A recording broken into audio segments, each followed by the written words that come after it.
Welcome. You are listening to the Fat and Furious podcast. In this podcast series, your host, Steve Bennett, father of 7, best-selling author and adventurer, will be joined by 23 of the world's most forward-thinking medical professionals. Doctors, authors, and top nutritionists, where he'll share the truth behind living healthier and happier for longer.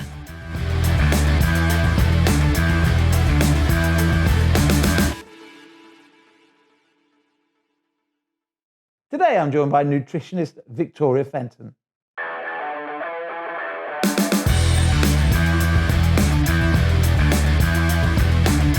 Victoria specialises in a particular area of nutrition, centralising on our gut and our microbiome. Today she's joining us live all the way from South Africa, and I think what you're going to learn about the gut, the microbiome, and in fact the entire inner workings of the human body. Fascinating. Victoria, thank you for joining us. For those who don't know, you're dialing in live from South Africa, so thank you for taking the time out for that. Tell us about yourself, also tell us why you're in South Africa, give us a bit of an introduction, and then we'll see which way the conversation goes today. Great. Well, it's lovely to be here, first of all. My name is Victoria. I'm a functional medicine practitioner, nutritionist, naturopath. Put any label on it you want. I do a lot of stuff in lifestyle medicine, essentially, so nutritional and lifestyle medicine. And my practice ranges from complex chronic illness all the way through to health optimization, biohacking, all of that kind of stuff. And I got into it, and I have a very specific specialism with connective tissue disorders because I have a connective tissue disorder myself, which took a long time to get diagnosed, and then I didn't get any help for it. So I kind of had to make up my own health packages, and that's now what I give to a lot of people with connective tissue disorders globally. So I run a global practice, all virtual, and has been virtual for a long time. I'm in South Africa because I can be anywhere because I run everything virtually. And I moved here sort of a few weeks before the coronavirus pandemic hit. So it's kind of been locked down here rather than getting home, which has been interesting. But it's strange times globally. But that's why I'm currently in South Africa. But the long-term plan is to be a bit in the UK and a bit here. So, sounds wonderful. Absolutely wonderful. I love South Africa. So talk to me about this specific illness that you had, what it means, because it's not one that most people will have heard of before. And then, and then how do you advise people that have got the same condition to live healthier?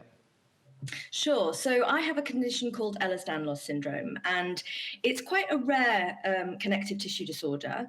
But other people will know things like hypermobility. So if you're a bit flexible, you have joints that are a bit flexible, perhaps you're an athlete or a dancer and you've always known that you've got a bit more bend in you than other people, or you're great at yoga, you've probably got slight hypermobility. When that gets to being a problem with your connective tissue, so the collagen is so weak that there is quite a lot of vulnerability, you start to get labels of conditions, and Ehlers-Danlos Syndrome is one of them. It's a very complicated condition, mostly because it's poorly understood. So there's many types. We don't really know what type I have, although we think it's a classic type, which means that I get a lot of gastrointestinal involvement. And I actually got ill when I was 17, and I ruptured my esophagus when I was on holiday, which was scary and shocking, but I didn't know I had any kind of connective tissue disorder. So my journey took me into conventional medicine in a very negative way, actually. It was a very hard time to go through, misdiagnoses, misunderstanding, and it took me 8 years to get my Ehlers-Danlos Syndrome diagnosis. But when I did, obviously within conventional medicine, there's a lot of medication solutions. Ehlers-Danlos Syndrome is complicated, particularly when there's a gut involvement, because so much of medications is metabolized through the gut or the liver, and it becomes very difficult. You get a lot of reactions. I also had coexisting conditions. One was postural orthostatic tachycardia syndrome, lots of long words, but it basically is a blood pressure issue. It's an autonomic nervous system issue where you can't regulate your blood pressure when you stand up and lie down. So lots of dizziness, lots of walking into the roads, not really spatially aware.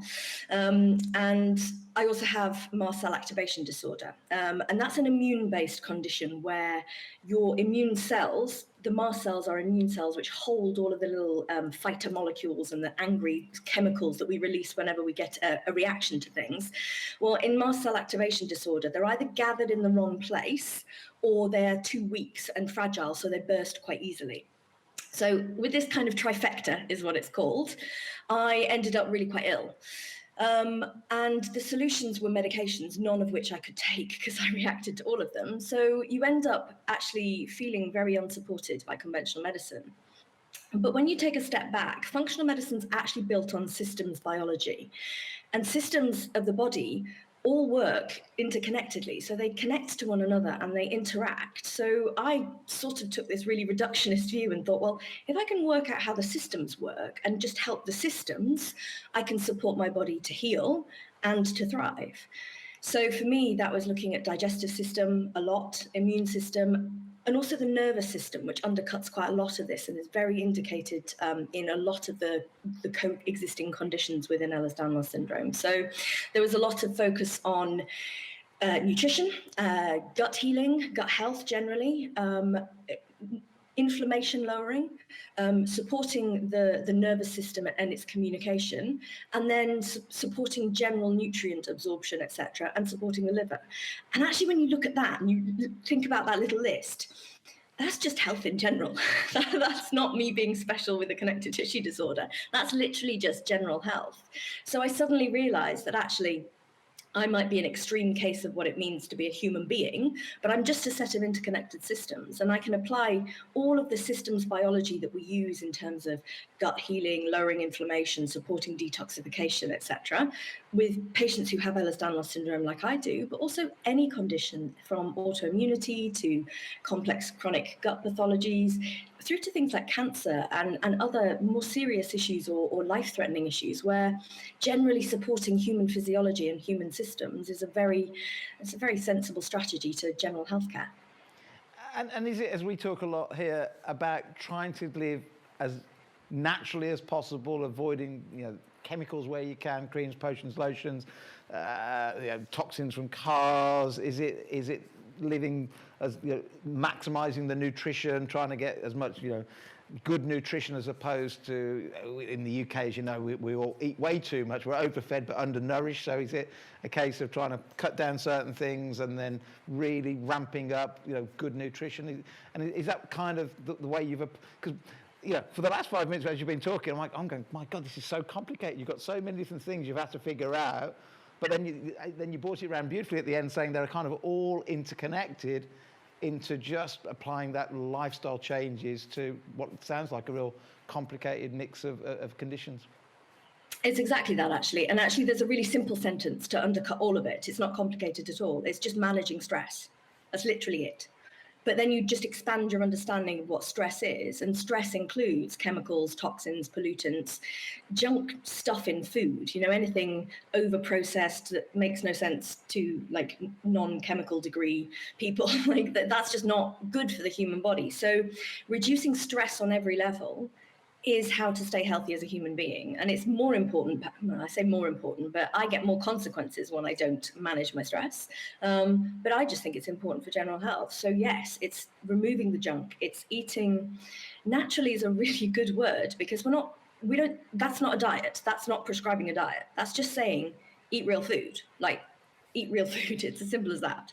And obviously there's nuances. And if you have digestive conditions, we play a little bit with food combining. We remove fiber for a bit if we need to. We can I do a lot of treatment protocols for people who've got bacterial dysbiosis, which is just a fancy word again for imbalance of gut bacteria, which can happen from antibiotics when you're a child, eating a lifetime of standard American diet, which is just basically refined rubbish. And it's not always a simple switch, just eat more fiber and veggies and you're fine. Sometimes it is. But ultimately, it's just a case of the more true to human health your life can be, which means looking after your vehicle rather than treating it like an appendage that you have to drag around with you, then the healthier you will be, whether you have a complicated genetic condition like I do or not. Yeah.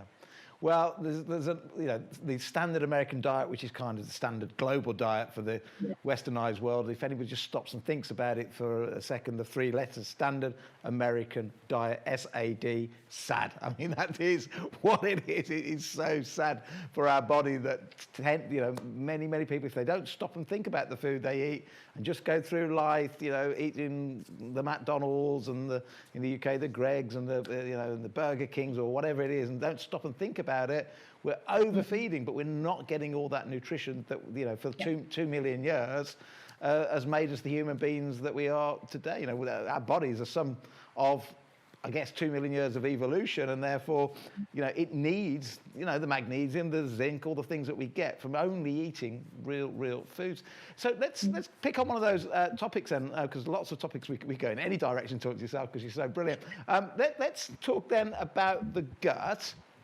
Let's assume somebody hasn't had antibiotics recently, because that's a different conversation. But let's just assume somebody's been eating the standard American diet, and maybe they're sort of struggling, maybe they're a little bit of IBS or something they can't put their finger on.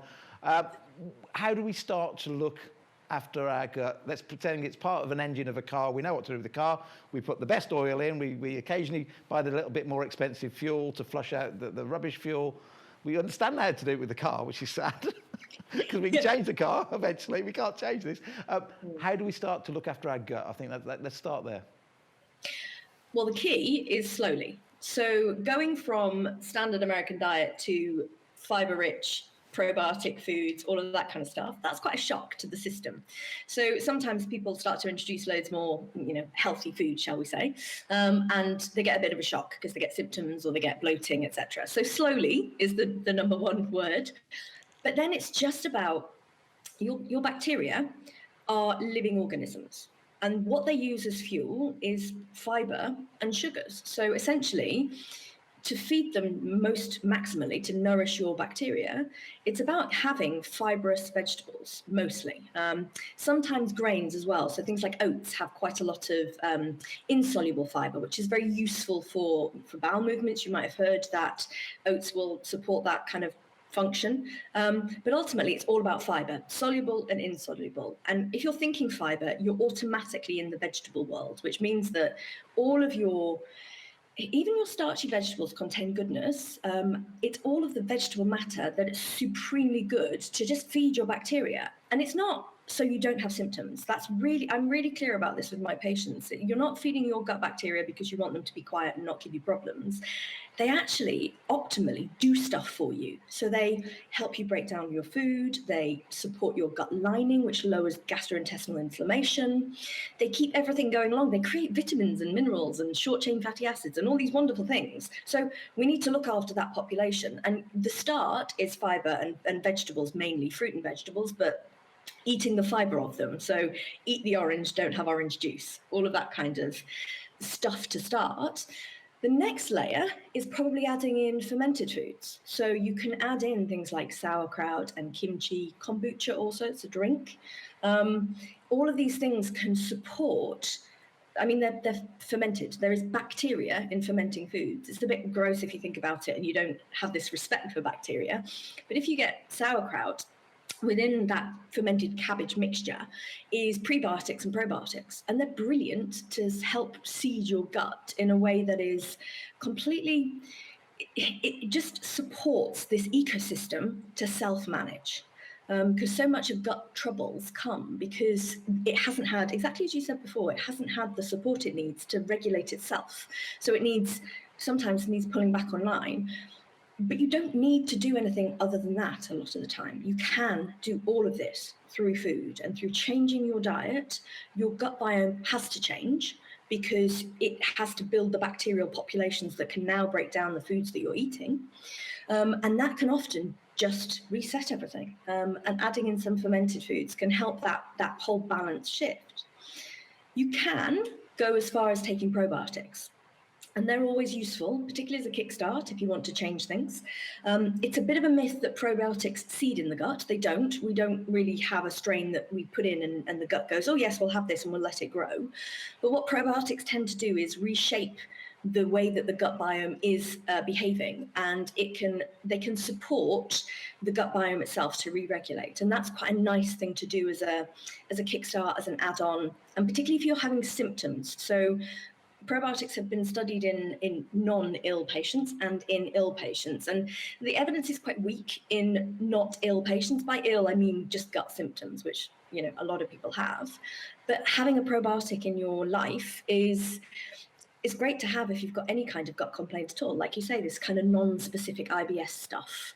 It's always useful to take some probiotics to support the repopulation of the gut. That's brilliant. Back to the fibre for a sec. So, I normally don't ever believe in any statistics by anybody, because a good friend of mine, Dr. Malcolm Kendrick, wrote a book called Doctoring Data. And once you start to get under the hood of research, I just don't believe anything. But there is an interesting one that I kind of get.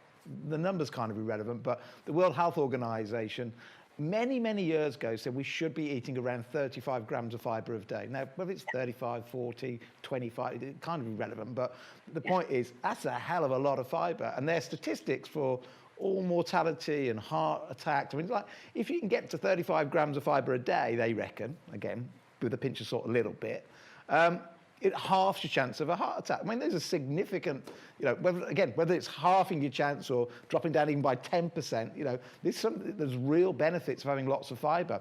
And when you look at that standard American diet and what lots and lots of people are eating, they can go through the day virtually with no fibre. They can start off, with a bit of junk in the morning, and then just the pasta at lunchtime, very little fibre. And you can see whole families having whole days without any vegetables at all. And like you say, that's the king of getting fibre. So if vegetables are important, is it the cruciferous family, or is there anything in, if somebody comes to you with stomach problems and they don't eat a lot of greens, and maybe it's different in South Africa to the UK, but what's the first thing you go and fill your shopping trolley with this? What would that be? Or is it a range?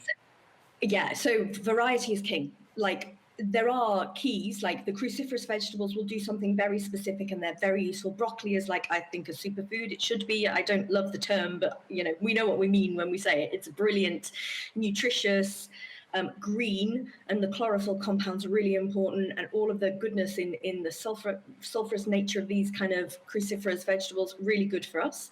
But the other interesting bits of research, and I'm a bit like you with research, you kind of question quite a lot of it, but general themes are perhaps well respected. And polyphenols is one of those things that we keep seeing, oh gosh, it's so important for this and for that. And we know it's great for not only gut bacteria and butyrate production, but the gut lining itself. And polyphenols are the compounds that give fruit and vegetables the color. So ultimately, if I'm saying to my patients, go fill up your trolley with, it's like a variety of different colors. Like, the phrase eat the rainbow is literal. Like, you need to be eating, peppers and aubergines and even tomatoes and all of those kinds of, and carrots and sweet potatoes and all of these things, which can give us all of these colors, alongside all of the green leafies, which are super nutritious, super fibrous. Like, if you're thinking anything cabbagey, we know that it creates a bit of bloating sometimes, because that's what it does. It's feeding your gut bacteria. That's how it's working. So it's all of these things that we need. And actually, the reason I say variety is because if you overdose on your cabbage, you can get negative consequences. So spreading it all out is very, very sensible. But also, it gives you all of these micronutrients. Like you've mentioned it a couple of times, and I love it. It's like we're overfed and undernourished, and we think of nourishment and we're like, oh, like calories and macronutrients. But actually, the micronutrients, the little chemicals and the vitamins and minerals in all of our foods, the reason why variety is king is because we need to eat a whole spread of stuff to get everything that we need for our systems to run on full steam. Yeah, we when we're trying to teach parents, got to cut down the cereals, because cereals just turn into sugar. Then your kids at 11 o'clock are at school, they're hungry again, they've got what we call the carbo coaster. Is there a different alternative for breakfast? And what we call it colouring in breakfast. And we say, try one day and go red, and then green, then blue, then orange, then yellow, because then you've got to start thinking about, well, what can I put in there to be yellow? So now I've got to go, although I'm not a big fan of bananas, because they are obviously, if you're trying to lose weight, not the best thing. But then if you're going to go yellow, well, you're going to put a banana in, you maybe put a bit of pineapple in, and then the next day you're going to go green, so what can you put in there? And by teaching them to colour in breakfast, you then get a bit of everything, and then, because like you say, if you just keep having the same, it will be full of nutrition, but there will be gaps in your nutritional sort of portfolio, and that may be causing you a problem, that one gap. And then by colouring in things, we even do a brown one, and it tastes great because we put loads of chocolate in, of course, proper chocolate, and the kids love it. They just absolutely love it. So yeah, colouring her in, variety, filling your shopping trolley with as many different colours you can, and then finding different ways to cook it. I guess you've got a strong view on organic over pesticides, herbicides, and especially if you're looking at the gut. Yeah, I do in as much as I can. So I'm a very realistic practitioner in that you have to do what you can. So ultimately, if you're transitioning from standard American diet to vegetables, that's a win, and drink more water. Like, we've already won. But if we can make that water filtered, perhaps, and then buy the organic vegetables, particularly the ones that grow above ground and therefore get sprayed, etc. Less important if there's skin on them that you're going to take off. All of those kinds of thought processes. It's just about trying to do the best you can. I do try and eat organic when I can. I'm going this afternoon to pick up my delivery of organic fruit and vegetables, so we do that stuff here. And I try and invest in organic produce as much as is possible, and particularly in the fruit and vegetables, it's actually quite easy, and it's not too price different, but also they taste like actual fruit and vegetables. I mean, when was the last time you tasted a tomato that was commercially grown that tasted like a tomato? It's like they just don't taste like tomatoes. Carrots are the same. So I like to keep my produce as clean as possible. I don't love all the words clean, and clean eating got a really bad reputation, but there is a need to keep it toxin free. Back to that very first sentence of managing stress. Like, everything that you take into your body that's a pesticide, a toxin, something that's been sprayed either on the vegetables or into the water that feeds the vegetables, that's going to have consequences. It's going to take work for your body to deal with. And the reason you need these nutrients to begin with is because your body's always doing work. So why add work to the issue? Why not just eat better? And so if it's affordable and you can access good food, then yes, organic is better. I think what you just said nails it absolutely perfect. That the first thing is get into eating the right food, and then when you can, try and go organic where you can. And great advice, like you just said, if it's, I don't know, make one up, a coconut, don't obsess about it because it's got this hard shell on the outside. So maybe obsess about the extraction process, but maybe not so. But if it's a big leafy green like a spinach or something where the surface area is huge, then always maybe try and go organic because bigger surface area, more chance for the pesticides, the herbicides, the whatever to reside on the produce. Yeah, and you also just have to recognize that you might get a bit more soil in your vegetables, and you might get the odd bug, but that means it's been closer to nature. That means it's been through less. If you think of those salad bags that you get, where every leaf is pristine and washed and slightly wet, and your brain has to go, how have they managed this? How is this kind of pristine salad suddenly in a bag? And at that point, I try and teach my patients pattern interrupts. Just think a little bit about it, because yes, it's maximally convenient to just open a bag of salad and tip it onto a plate. But for anything to be convenient, it has to have been processed. Brilliant advice. Now, somebody told me something the other day. A good friend of mine came round, and I think I normally trump him on food, but he came round and I was preparing a meal, and I'd bought grated cheese, in the bag just to save a bit of time. And he went, "I thought you'd know better than that." So what do you mean? It's just cheese, just being grated. Yeah. Any quick win that doesn't have a health consequence, quick wins. He went, Naughty Steve, don't buy it grated. He said, because have you ever stopped and thought about when the cheese is grated, how they stop it becoming one lump? They're using chemicals and powders and I'm like, I hadn't ever thought about that. I mean, you just got to go as natural as you can, as often as you can, haven't you? Yeah, so I watched this Food Unwrapped program, and they were talking about how you get the perfect grapefruit segments in the tins of grapefruit segments, even if they're without sugar and natural and just in fruit juice. You think natural, great. But when you think about like getting a segment of a grapefruit as a human being. You cut it in half and you kind of like mash the grapefruit segment out, and it's a messy process and you end up with bits everywhere. Yet those grapefruit segments are perfect and they're sort of intact. And the amount of chemicals that goes into getting it that way is sickening. It really, really worried me. And I thought, oh my God, all of these kind of, it's like they coat it with this lining of like chemically stuff and you don't taste it. But obviously your body has to deal with it. Your gut has to deal with it. So the less processed, the better. Yeah, and be careful with what it says on the label quite often, because I watched a 60-minute program and they said they can actually say natural strawberry flavor on something, but it's not actually natural strawberry flavor. It's natural and strawberry flavor. And how about this one? In a lab in Switzerland, don't ask me how they discovered this, but the natural strawberry flavor in this one product that is on the shelves for sale in the UK, right? It's natural strawberry flavor, but the flavor comes from the gland of the bottom of a beaver.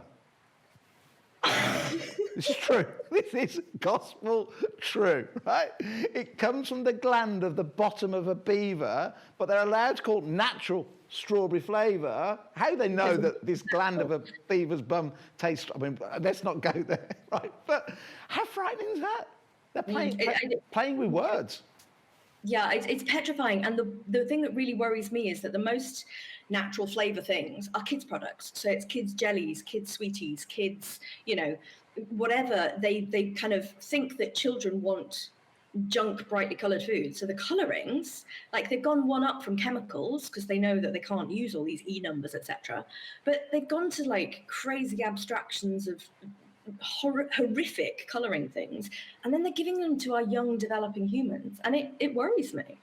Yeah, and I guess that growing child, you know, everything's growing, so the gut's developing, and therefore it's probably at the time you've got to be most critical of looking after the gut properly.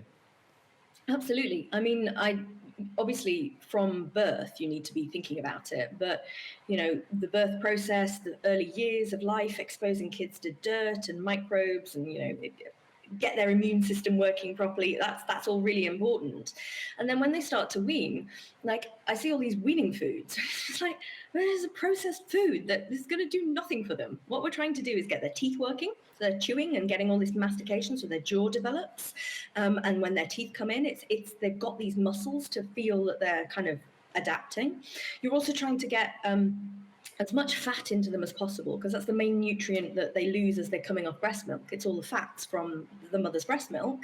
And then, you know, all of the fibers, as soon as they can get those in, that's perfect. So we shouldn't be thinking of children's nutrition as this separate world over here that has to be different. It should just be less of the same things that adults eat within reason. So, you know, avocados and liver and all of these things. Like, we should give this stuff to our kids, and broccoli. Like that, again, kids should love broccoli. Yeah, absolutely. I'm dead lucky at home because my kids actually like strange things like broccoli. They love sprouts, but then again, we jazz them up quite a lot, and you know, we don't just give them a plate of sprouts. We put it with bacon and other nice herbs all over it. But they love sprouts, and you know, there is ways to get kids to like stuff. You just got to jazz it up a little bit and be a bit maybe creative in the kitchen. I want to touch on something you mentioned a moment ago, because we live in this world now, and there's loads of research that says, you know, kids that grow up on farms, there's not as many of them today, sadly, but kids that grow up on farms, their microbiome is far healthier than those city-dwelling kids where, like my wife, so obsessed with you know, we don't just wash the surface down. I've told her so many times, you don't just wash the surface down after I finish cooking. Can't make a bit of a mess. She's there with the, you know, kills 99% bacteria dead. It's all over the house. We've got bacteria killing things all over our house. I keep trying to say to my wife, you know, we're over cleansing, and there's so much research now that says, you know, as a kid, I used to roll around in the mud. I used to play football all the time. We was always getting dirty, and you know, we didn't shower every single day like we get so obsessed these days. Are we getting to a state now where we're damaging our microbiome because we've got obsessed with kills 99.9% of germs dead, and maybe even COVID's going to make the matter worse? Have you got a view on how we bring kids up, how we live ourselves? Are we obsessing with being overly cleansed and killing all bacteria? Yeah, I think we are. And I've been worried about how much my hands have been sanitized more in the last 3 months than I think I've ever, in my entire life. Like, I don't have antibacterial soaps. don't, it's all this kind of obsession with killing germs because we've developed this germ mentality, as if germs are the enemy. And it's easy to see where that mentality comes from. The biggest victory in medical history has been the development of antibiotics to kill life-threatening bacterial infections. It's brilliant as an evolution, and it has meant that our lives are longer and healthier, and we don't die in, very terrible circumstances anymore. And yes, cleaning up the hygiene so there wasn't running water in the middle of the street, etc., massive impact on human health. But because of that germ-phobic mentality, we always then, human beings, it's human nature, a little bit's better, more is much better. So we get to the 99%, kills everything dead, spray every surface with this antibacterial stuff all the time. And there are certain settings where that's definitely wise, hospitals being one of them, but not in the home, and certainly not if you have children who need to be exposed to the floor. Like it's literally just stick them on the floor and let them get a bit dirty, and preferably outside in the soil, obviously. But one of my earliest memories is making mud pies. It's like, kids don't make mud pies anymore because there's this like mud phobic attitude of like, oh, what's in the mud? And it's like, we are creating issues. And if we look at modern health, if all of the measures that we've brought in, from hygiene to, childhood vaccines to antibiotics to all of these things that we now do to medicalise life in a way, if they were supremely effective and brilliant at what they were trying to achieve, we'd have the healthiest adult populations possible. Like we'd have no chronic illness, no autoimmune disease, no constant underlying IBS, gut issues, etc.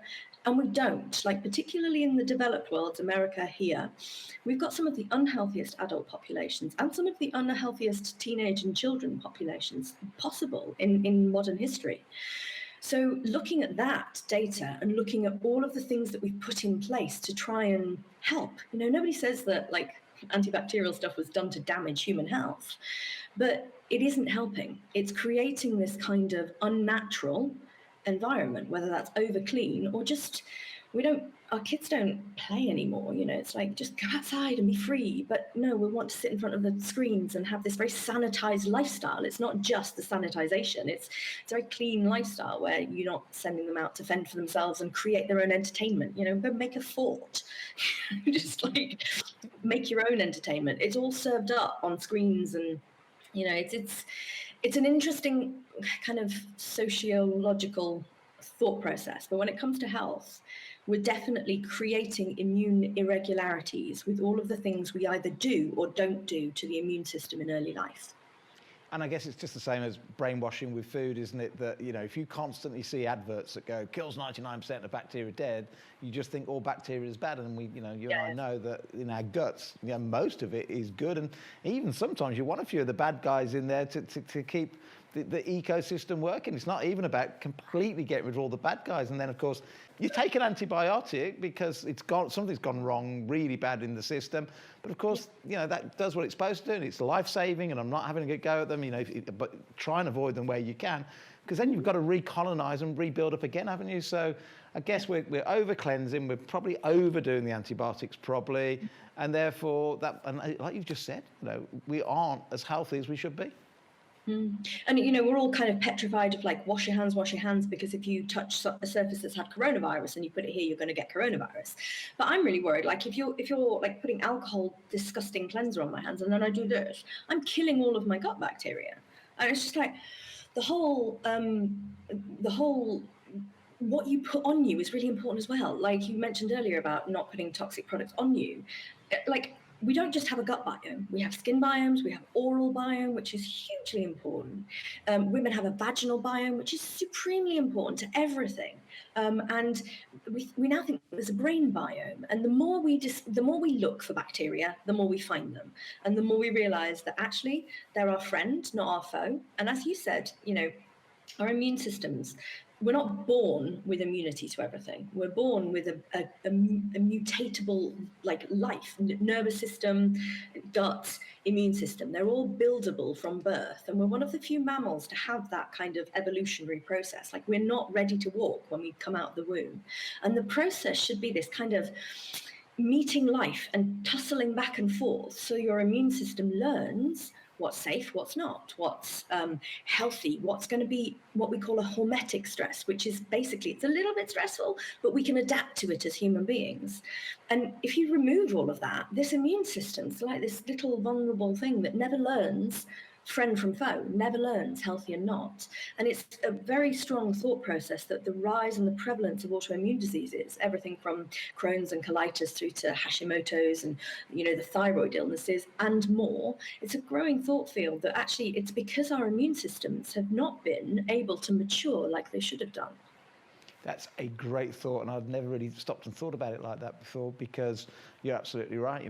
Thyroid problems, just look how they're escalating. I didn't even know what a thyroid problem was 20 years ago, and now my wife's got a thyroid problem, my sister-in-law's got the two of our best friends.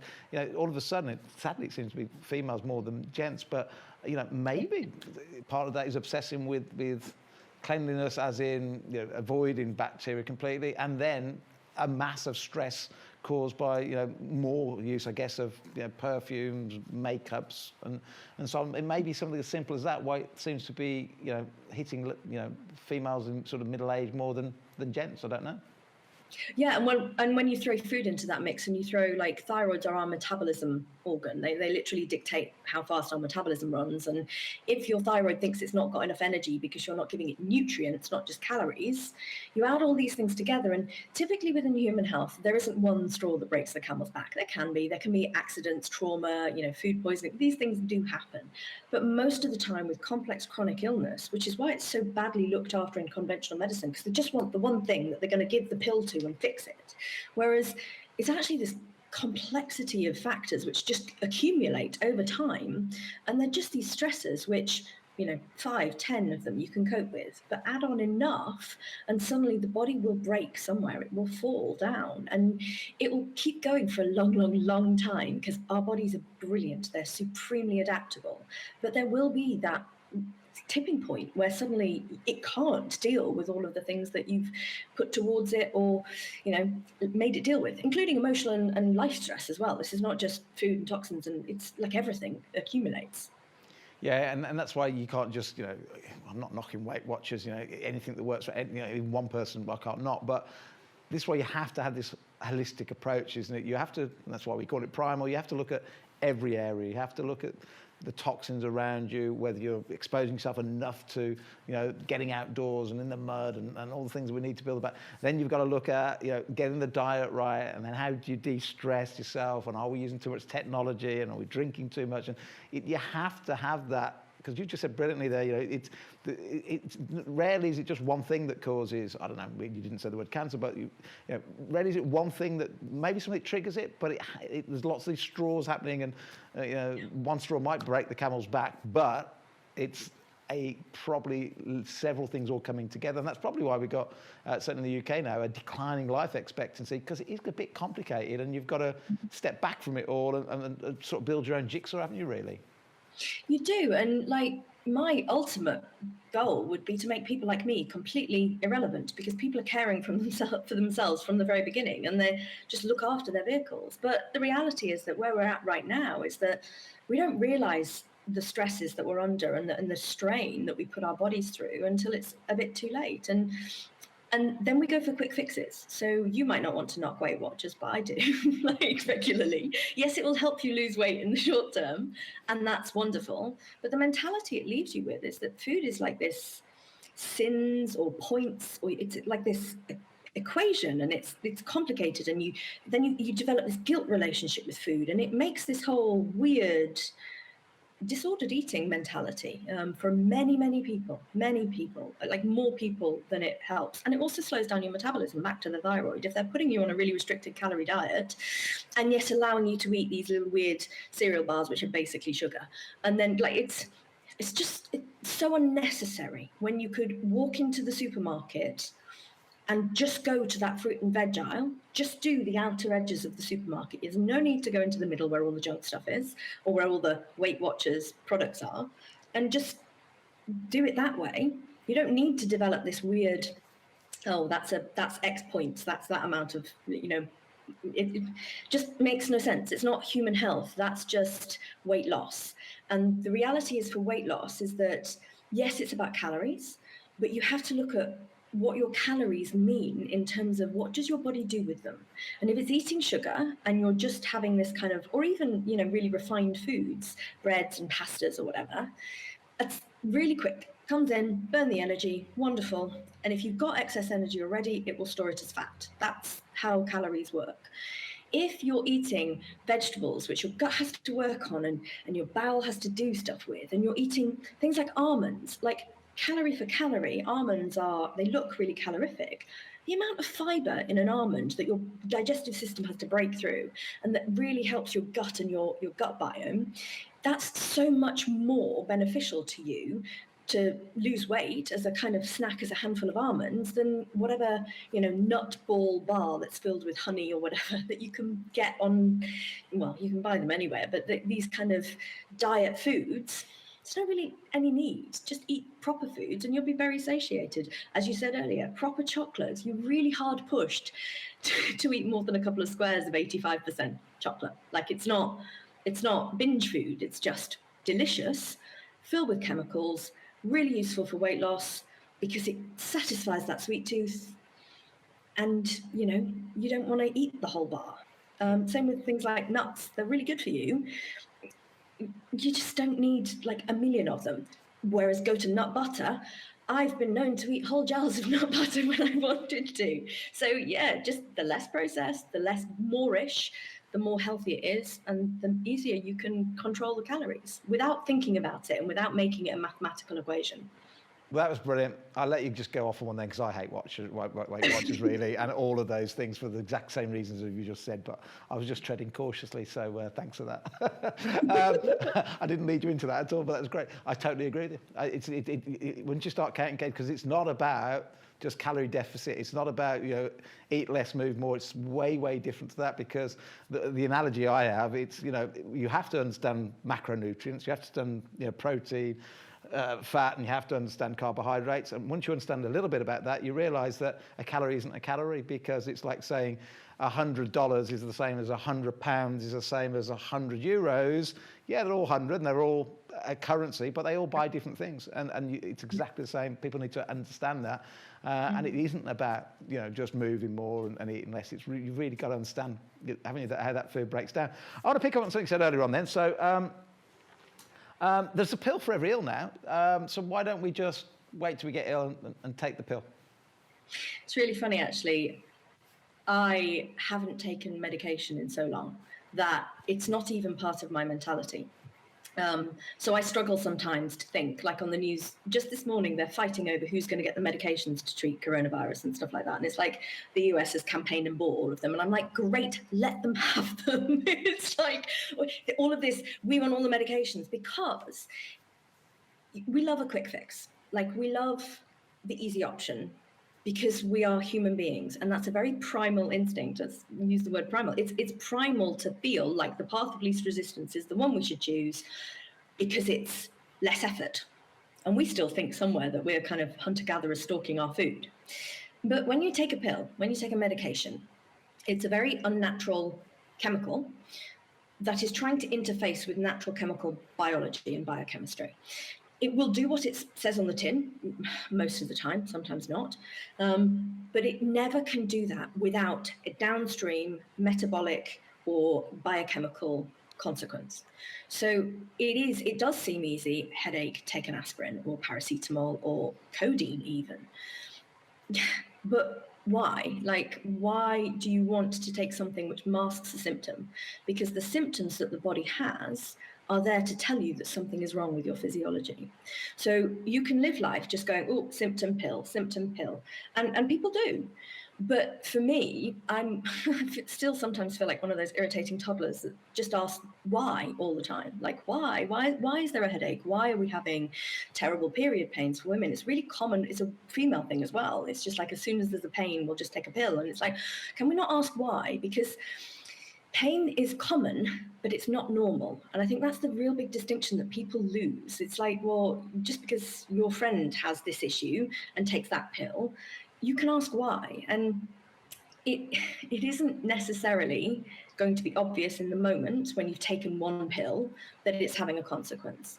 But if you develop that mentality of always taking the quick fix and the lazy option and never asking why, your headache that could be a symptom that your gut biome is really struggling to break down food, or maybe you've got a food intolerance that you're not paying any attention to. If you keep popping that pill, somehow your body's going to start screaming louder and louder and louder, and eventually a headache symptom, relatively minor, you can deal with it, is actually going to manifest in full-fledged illness.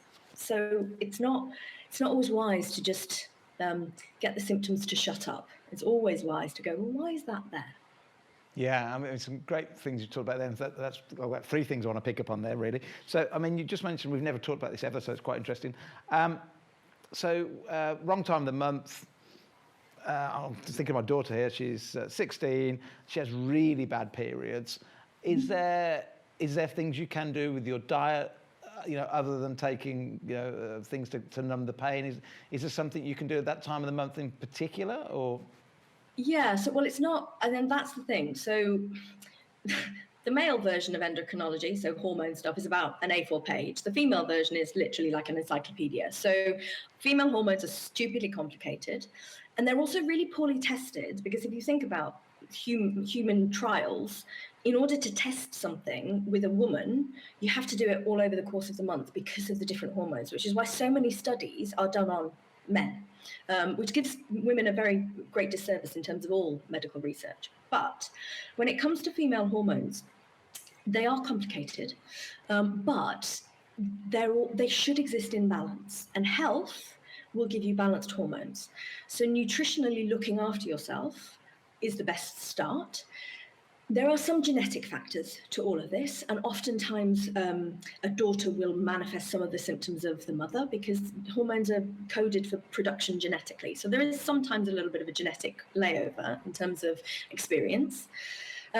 But the whole thing about hormones is it's very common to have slight issues, to feel slight pain, to feel a little bit, but chronic, awful, horrible pain where you feel nauseous and you can't do anything because you're that ill, is often a sign that your hormones throughout the month are a little bit imbalanced.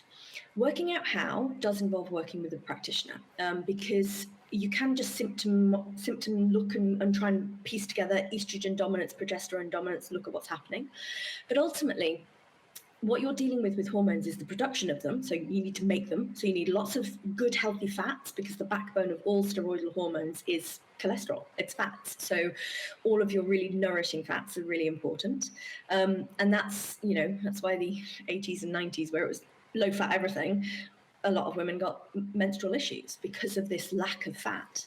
But you also need to detoxify them. So in order to make things like estrogen, you need all the fats, but then you also need a lot of detoxifying chemicals. And again, we're back to the green leafy vegetables. There's a lot of detoxification chemicals within green leafy vegetables, and also things like onions and garlic. So mostly that needs to be throughout the month. You can't just think, oh, pain, resolve it then. And that's the huge difference within kind of systems biology versus conventional medicine. We're never resolving pain in the moment. We want to make the pain not happen by having a long-term strategy.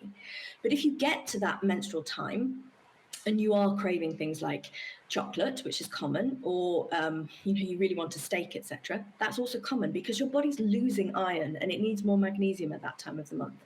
So taking the minerals, also having some dark chocolate if you want to, can really, really help. And so for people with menstrual issues, if that's irregularity or it's real pain around the time of the cycle, I really would recommend just Google's a great function if you're not using it to self-diagnose, but try and find the professionals who talk openly about all of this sorts of stuff. I have a colleague who's an expert in PCOS, and she writes about it all the time, free on her Instagram, because we don't talk about this as women. We don't talk about, oh, it's so much pain this month, etc. And that reason that we don't realize that actually pain is optional. So balancing your hormones is a little bit nutrition. It's a little bit nutrients and supplementation. Sometimes we just need a little bit more because our vegetables are not full of the nutrients that they once were. But it also involves like a long-term strategy, like thinking about it over the course of the whole month so that you can really have a healthy cycle where your hormones all peak and you get a perfect ovulation, and then things drop, and they don't drop so low that suddenly you're cranky as hell, you annoy everybody in your life, and you're in real pain. And it's normally that. It's normally a real drop in hormones that it really bottoms out and you don't have enough resilience. And that's not normal. That's brilliant advice. Thank you very, very much for that. Talk to me about things like gluten intolerance, lactose intolerance. A friend of mine the other day said, I'm so unlucky. I'm lactose intolerant, I'm gluten intolerant. I went, unlucky? You're the luckiest person I know. These are things we're not designed to eat. So therefore, your body's just sending you a warning signal, and it's the rest of us that have got a problem. Was that a silly thing to say? Or I mean, enlighten me on this area. No, so gluten's never a health food. Like, it's not. I think that there has been a bit of gluten fear mongering, if I'm 100% honest. I think that, yes, we are not evolved to eat masses of grains as if it's the base of our diet. But technically, the gut biome should finish off the job of breaking down gluten. The reason it doesn't is because of a long antibiotic history. And so we are generally not able to break down gluten fully and properly. Many people, that doesn't really cause much of an issue, but in many people it can cause serious issues. And I always come back to the fact that if you're eating for optimal health, why would you put in something that's going to create loads and loads of work for you, for your gut biome, for your liver, to get just all of that again? So gluten is never a health food. I don't think we need to be gluten Nazis about it. I don't think there has to be this really prejudiced attitude and everybody's intolerant to gluten, you just don't know it, because I think that I'm a very passionate believer in mindset around nutrition, and I don't believe in creating enemies anywhere. Except with like not nutrition, like fake foods, because they're not really foods. And dairy, dairy is a funny one. It can be supremely beneficial in the right way, in the right quantities, in the right context. But when I say dairy, I don't mean the milk that you can currently buy on the supermarket shelves in the UK or here or anywhere. I mean, go to a farm, milk a cow type milk. That's healthy milk, raw, unpasteurized, unprocessed, non-homogenized, stuff that it's illegal to sell, bizarrely, because they're so worried about what might be in it that they never let farmers sell it. There are some farmers who will. But that's dairy. That is proper GLA rich. It's a specific fatty acid, so you can get butter that's made from that kind of dairy, and that's brilliant. But what we're seeing is not just lactose intolerance, but dairy protein intolerance, and the two are different. So lactose is the milk sugar, and that will tend to cause upper gut digestive issues or diarrhea, a lot of bloating, burping, all that kind of stuff. The dairy protein issue is much more of an immune thing, and it's very linked to gluten intolerance. And a lot of people don't do well with dairy, causes acne, just creates this kind of phlegm in the throat, all of those kinds of things. And that's largely because it's not, again, it isn't a health food in the way that we tend to consume it, because drinking a pint of milk that's from a cow but has been through endless processes to get to your bottle of milk, it's not dairy as it should be. It's a fake food. Yeah, so quite often then it's not actually it's not intolerance to the actual natural food. It could be intolerance to the process of getting it, to the state where we currently consume it. And when you look at some of these low fat milks, and it's like skim. It's coloured water by the time, coloured water with chemicals. Yeah, when you think of what you would drink or put that on. And this is the thing that I do with food. It's like, well, why do you want to drink milk? Because you want to put it on cereal. Well, what's the cereal? Let's just make this really reductionist and go, why is it necessary? Like, I don't think I've had milk in so long, or bread. I just don't think about it in terms of I need that to spread stuff on. I'd rather put things on a lettuce leaf, like a burger in a lettuce leaf rather than a bun. Yeah, absolutely. We make this gorgeous, gorgeous biscuit at home just out of flax seeds and some other seeds, and we just stick it. So easy to make. You just shove it in the oven, they come out, and then if you can find your natural cheese, put it on the top. It's great, and you forget that bread even existed. In my house, there is no bread. There is milk because my little one still likes it, but I've told him when he turns 5, that's it. He's got to come off the milk.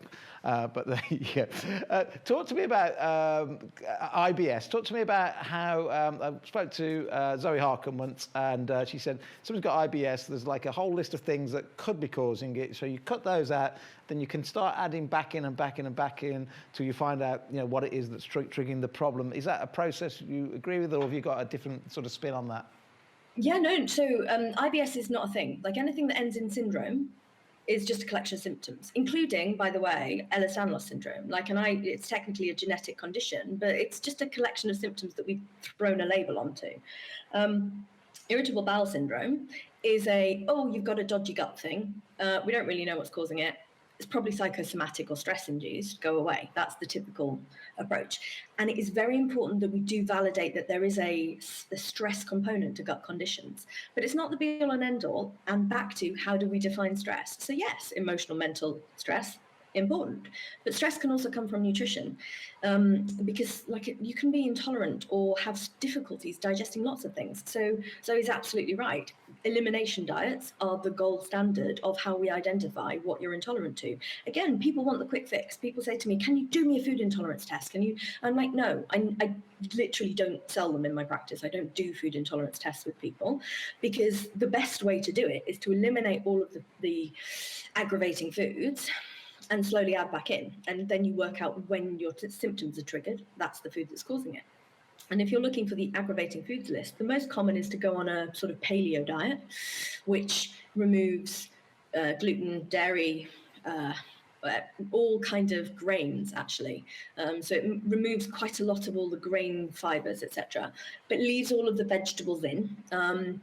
And certain times, if people have autoimmunity or other conditions, we go all the way to an autoimmune paleo protocol, which actually removes a lot of the things that we've just spoken about as being good. So nuts and seeds, eggs, nightshade vegetables come out because they contain these little hormetic stressors, like I mentioned before, which slightly aggravate the immune system.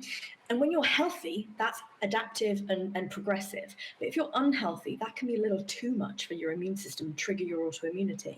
And then this whole process is slowly adding stuff back in. And what you're looking for is the moment where your body feels, I can't cope with that. And then you're learning your own bespoke, perfect diet. And that's the ultimate goal, knowing what suits you, not going to a diet book and finding somebody else's solution. And the diet books and the cookery books, then you can know how to take somebody else's nutrition plan and actually make it really yours.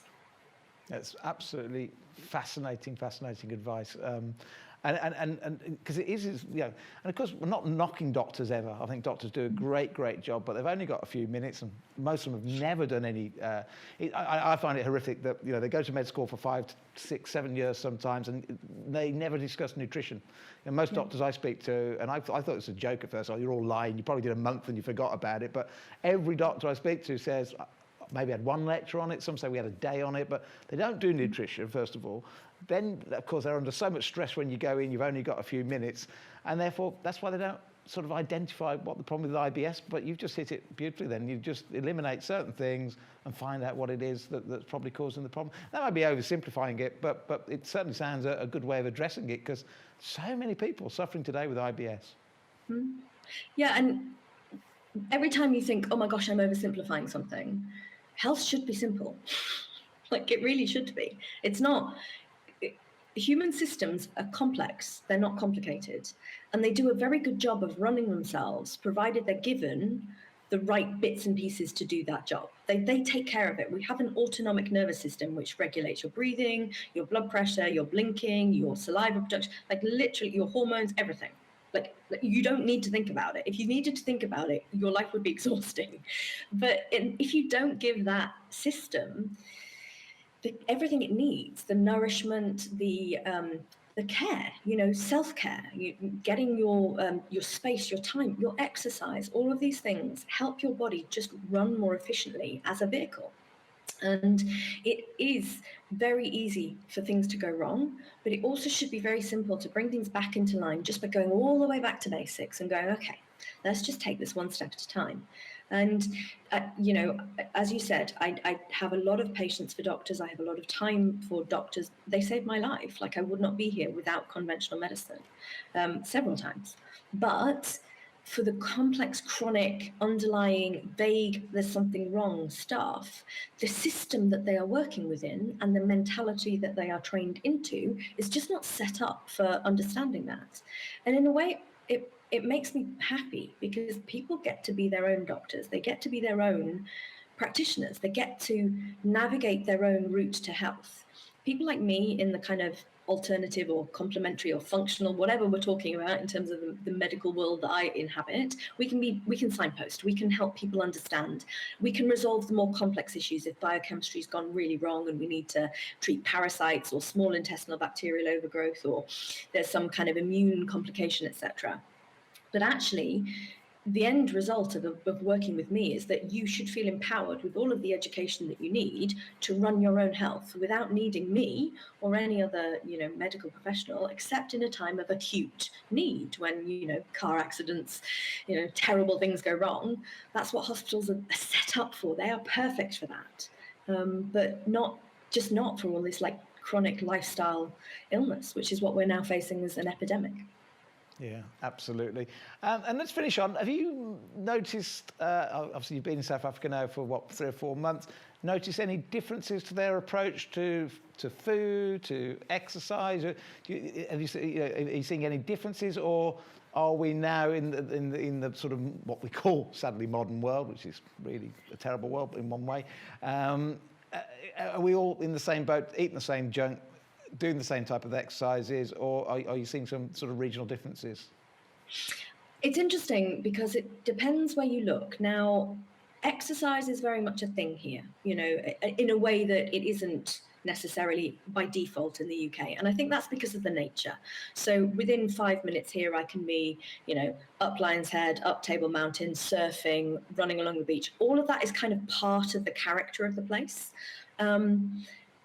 But the nutrition, if I go to the general supermarkets here, it is a junk fest. It's a junk food fest, and worse than in the UK. Every packaged product here is made with corn oil or, canola oil or terrible quality fats. And that's like the priority for health. Even the healthy mayonnaise here is made with sunflower oil, not something like avocado oil. So that's not happening. There's this kind of, and that part of that is the economics. It's really cheap to make food like that. So they have to have those cheap foods for the poorer populations. But what is present here is there are farmers markets all the time. There are at least 2 organic delivery companies here in terms of just in Camps Bay and Cape Town and all of that kind of local area. It is very easy to access farms and organic stuff, and all of the wine farms, which are about, an hour away from here, or less actually, they all have like chickens running around, so they have their eggs for sale and they have their, whatever they've managed to grow. And the restaurants, the proper quality restaurants, tend to use those foods. So there's a very much a barter culture where the local farms and the restaurants kind of make sure that the food in the restaurants is really good quality, but there is still the junk. And I was having this conversation just yesterday with a friend actually, and it's kind of worrying that the children that you can see walking around here do look a bit on the larger side, and they're always walking along drinking a bottle of fizzy drink, and it's spreading, and it's a shame that the economy and the fact that it's way cheaper to buy a huge loaf of bread than it is to buy an apple, that's the problem. And it's an interesting place to be, and I wish it was different. I wish it felt more different, but it doesn't all the time, unfortunately. I think that's the journey we're on, though, isn't it? We want to educate everybody, and then they can make their own decisions. I mean, and it's a constant learning curve for everybody. You just mentioned mayonnaise. People think, well, mayonnaise is healthy. It's made with eggs, but but most of it's oil. What is the oil that they put in it? And if it's vegetable oil or seed oil, then it's really unhealthy. But if you make it yourself with olive oil, and you can make your own mayonnaise, and then it, you know, so it's this whole education process. And I think we're hoping governments will make changes. They never will make changes. You know, it's us as consumers, we've got to educate as many people as we can to what good health looks like. Then we'll get the subsidies for those types of foods. You know, when it's cheaper to buy, like you just said, a loaf than it is an apple, subsidies are wrong somewhere. Yeah, we've got to subsidise people to produce the right food. But that will only happen when all consumers start going, well, I'm not going to have that can of Coke. I'm not going to eat so much bread. I'm going to have more of this, this, and this. Then the governments are going to have to subsidise it so we can all afford it. But that's why we just got to keep doing what you do, what we all do, and let's just keep getting that message out. What real food looks like, and I keep saying we're trying to add life to yours. It'd be great if we can get life extension back to where it was. A male today in the UK, once he's past 20 years old, has a lower life expectancy than a male in 1870 in the Victorian era. When you take out child death and deaths below the age of 20, we're not living as long as we did then, because back then, every class, there was about a 4 or 5 year period where we were over farming, and every class of people in the UK had access to real food. And you just go, and since then, like you said earlier on, you touched on it brilliantly, you know, we've got good medication. It saved your life several times. I'm sure it saved mine once or twice. You know, so in theory, we should all be getting to about 120 and not on loads of medication, just when we need it, not daily, dealing with chronic stuff with pills for this, pills for that.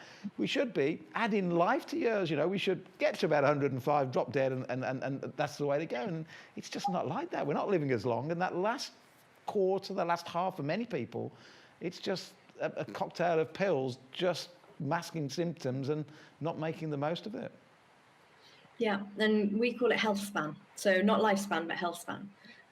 And it really does, again, it's back to this, it's common, but it's not normal. We just expect to get old age conditions. We haven't really questioned whether we need to. And I think that the onus is on every single person to not necessarily demonstrate or protest, but literally choose where they put their money in terms of the companies that we choose to invest in, the foods that we choose to say, look, this is what we want on our shelves. Where we put our resources, our money, speaks louder to governments than anything else. Yeah. So it really does require everybody who feels anything about whatever cause it is, even if it's, the whole Black Lives Matter thing, which has really touched me because of where I'm living and the fact that there's blacks and there's coloreds, and the whole racial situation here is really different, but it also influences health. Socioeconomic factors influence health so deeply. But to make a change, we have to invest differently. We have to actively choose to say to the world, not openly, you don't have to announce it on Instagram. You just need to take your money and put it into where you want change to move in the direction of. And that's not only healthy for your body, but it's also healthy for your soul, because you're making a difference. I'm going to end there because I've got another 4 or 5 questions. That was a beautiful ending. It's been absolutely fabulous talking to you. Thank you for your insights. It's been really, really wonderful. I think people are really going to love the show, and look forward to speaking to you again, Victoria. Thank you so much. It's a great pleasure to speak to you, Steve. Lovely. If you enjoyed this podcast, then why not subscribe to the full series so you can hear from all the incredible health professionals we spoke to.